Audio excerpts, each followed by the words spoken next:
Hello दोस्तों, नमस्कार। आप सभी का स्वागत है हमारे यूट्यूब चैनल बीएस एजुकेशन पर। और अब अपन तैयारी करने वाले हैं राजस्थान पुलिस के लिए। और राजस्थान पुलिस में हम बात करेंगे, ये अपन जो तैयारी करेंगे हम अब वो राजस्थान पुलिस की करेंगे। राजस्थान पुलिस की वैकेंसी आपके सामने है और उसके पहले आपको पता है कि सीटी क्वालिफाई होनी चाहिए और फिर आपका दौड़ होना चाहिए। उसके बाद आपके पेपर होगा और पेपर में आपको पता है चलेगा रीजनिंग और कंप्यूटर के 60 क्वेश्चन आते हैं।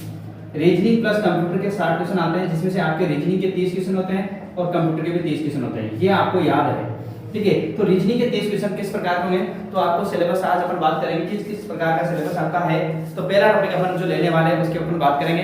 तो राजस्थान पुलिस के लिए जो भी राजस्थान पुलिस तैयारी कर रहे हैं वहां तक आप तैयारी करें और अभी से ही लग जाए, क्योंकि अपना पेपर भी बहुत जरूरी है, इंपॉर्टेंट है।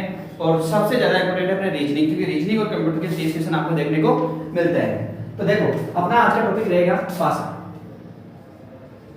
अपना जो टॉपिक है आज का पासा, जिसको बोलेंगे अपन डाइस। क्या बोलेंगे? डाइस। डाइस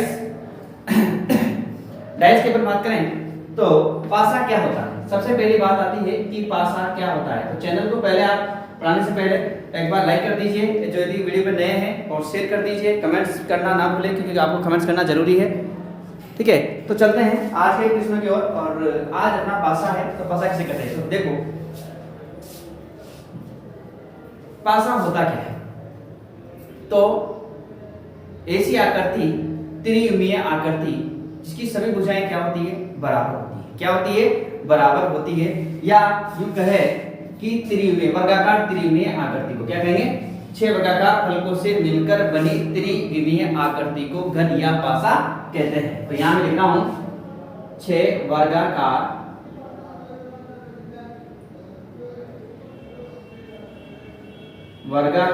फलकों से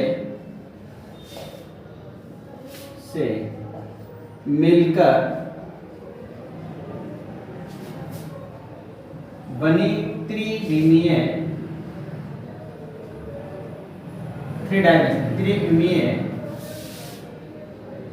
आकृति को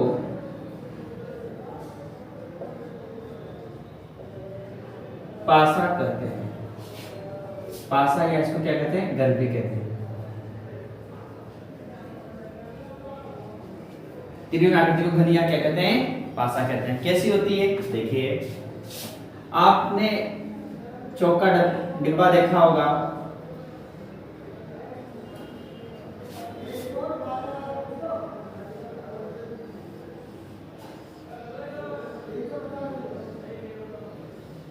तो ये सी जो आकृति दिखाई देती है, इसकी 6 वर्गाकार फलकें होती है और ये सारी फलकें क्या होती है?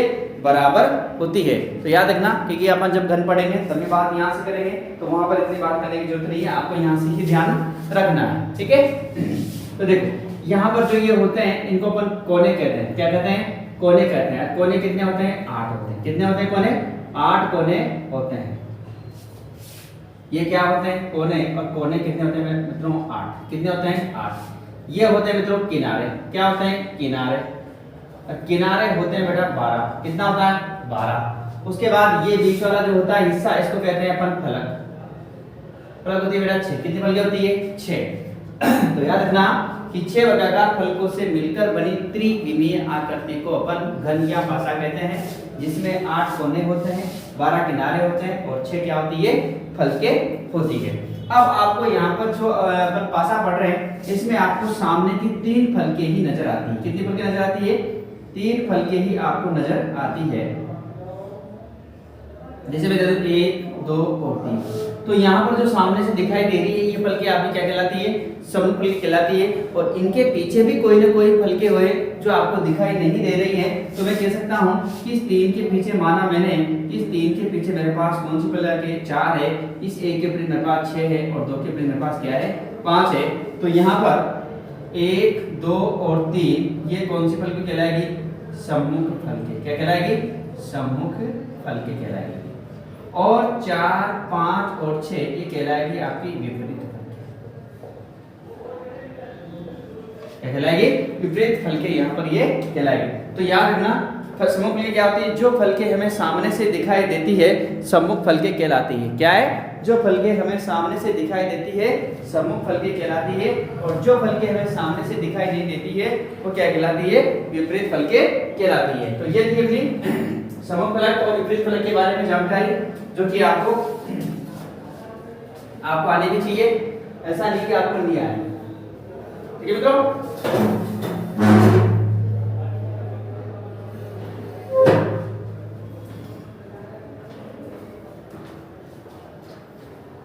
पढ़ते हैं आगे इसके।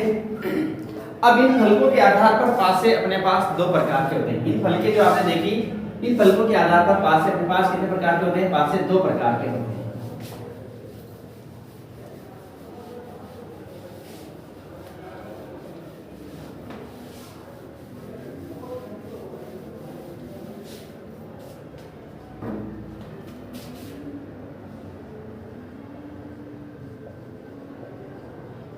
इन फलकों के आधार पर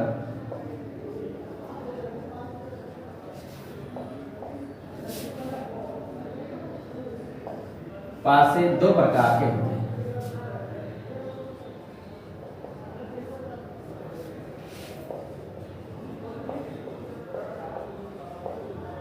पहला होता है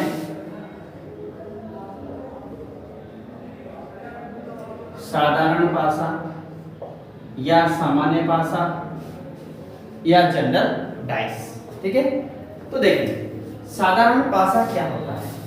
ठीक है, तो इसकी परिभाषा क्या होगी? वह पासा जिसकी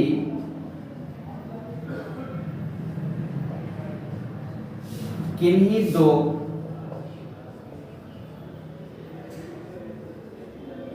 सम्मुख फलकों का योग साथ प्राप्त होता है,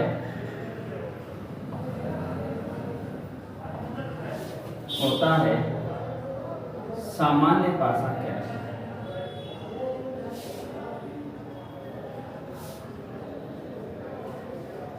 क्या है? वह पासा जिसकी किन्हीं दो सम्मुख फलकों का योग कितना प्राप्त हो? 7 प्राप्त होता है, सम्मुख पासा सॉरी सामान्य पासा कहलाता है। कैसे? जैसे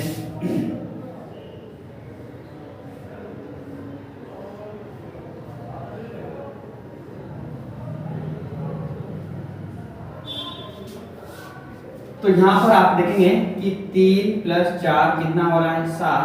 3 + 5 कितना हो रहा है? 8। और 4 + 5 कितना हो रहा है? कितना हो रहा है? लेकिन इन दोनों का योग कितना हो गया? 7 प्राप्त हो गया। और मैंने आपसे कहा कि किन्हीं भी दो सम्मुख फलकों का योग यदि 7 प्राप्त होता है तो पासा कौन सा कहलाता है? साधारण पासा कहलाता है। तो दिस इज ए साधारण पासा। क्या हो जाएगा? साधारण पासा हो जाएगा। तो ये था, तो याद रखना कि साधारण पासा किसे कहते हैं? यदि किन्हीं दो सम्मुख फलकों का योग यदि 7 प्राप्त होता है, किसी भी दो सम्मुख फलकों का योग कितना प्राप्त हो जाए? 7 प्राप्त होता है, तो वह पासा कौन सा पासा कहलाता है? वह पासा साधारण पासा कहलाता है। किसी को कोई डाउट? ठीक है, चलते हैं आगे। अब आता है मानक पासा। कौन सा है दूसरा? मानक पासा।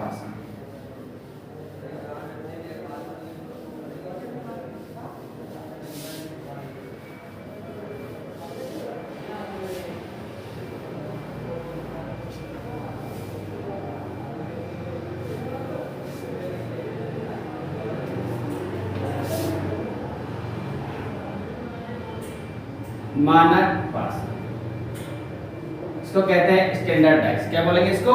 Standard dice. तो किसे कहते हैं मानक पासा?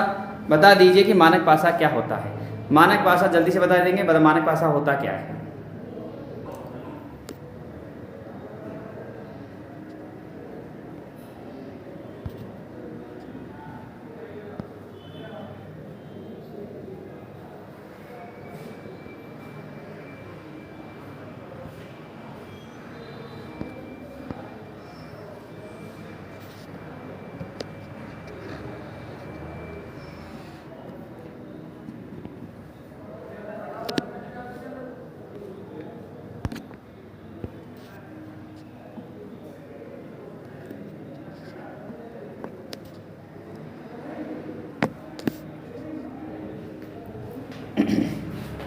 तो देखो मित्रों, मानक पासा क्या होता है, तो याद रखना साधारण पढ़ा कि किसी भी दो सामने वाले फल का कितना हो जाए, 7 प्राप्त हो जाए। तो यहाँ पर क्या हो जाएगा, किन्हीं भी दो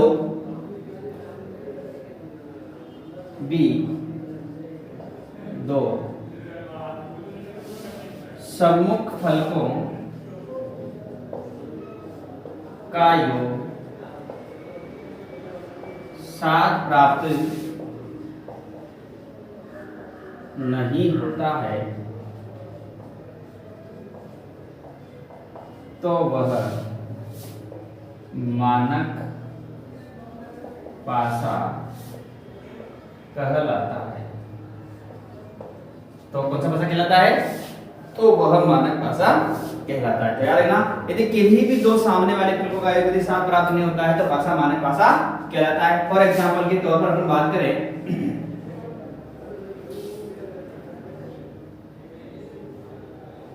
1 2 3, तो यहाँ पर 1 + 2 कितना होगा, 3, फिर 2 + 3 कितना हो रहा है, 5, और फिर 1 + 3 कितना हो रहा है, 4, कितना हो रहा है, 4। तो क्या यहाँ पर किसी का भी योग 7 प्राप्त हुआ, तो आप कहेंगे कि किसी का भी योग कितना प्राप्त नहीं हुआ, 7 प्राप्त नहीं हुआ। और जब किसी का भी योग 7 प्राप्त नहीं हुआ तो पासा कौन सा होता है, मानक पासा होता है। नोट शर्त याद रखना, मानक पासे पर 1 से 6 तक के अंकों का होना अनिवार्य है। यदि मानक पासा होगा तो उस पर 1 से कहां तक अंक होंगे, 6 तक के अंक होंगे। यदि ऐसा नहीं है तो पासा मानक पासा नहीं है। मानक पासे पर एक और बात,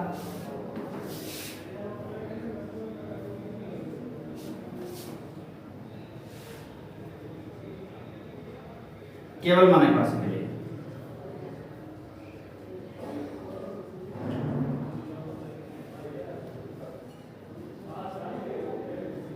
क्या होता है,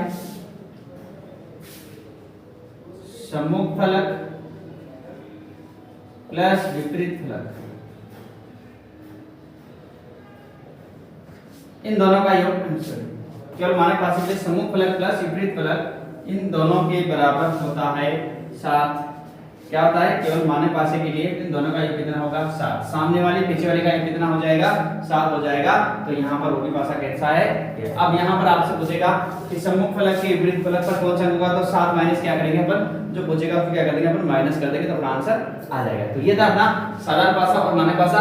तो याद रखना कि साधारण पासा क्या होता है कि यदि सामने वाले किन्हीं भी दो का योग कितना हो जाए, यदि किन्हीं भी दो का सामने वाले का योग कितना हो जाए, 7 हो जाए, तो पासा कौन सा होता है, साधारण पासा होता है। और यदि सामने वाले का योग कितना नहीं हो, 7 नहीं हो, तो पासा कौन सा होता है, मानक पासा होता है। तो ये था अपना साधारण पासा और मानक पासा की बात। अब बात करेंगे इसमें किस प्रकार के क्वेश्चंस आपसे एग्जाम में पूछता है, उसकी भी अपन यहाँ पर बात करेंगे।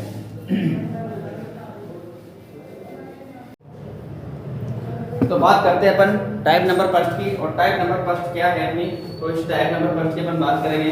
ठीक है दोस्तों, तो देखो फिर टाइप नंबर फर्स्ट है जब पासे का एक प्रारूप दिया गया, जो पासे का क्या दे दे आपको, एक प्रारूप आपको दे दे, तो आपको क्या करना है।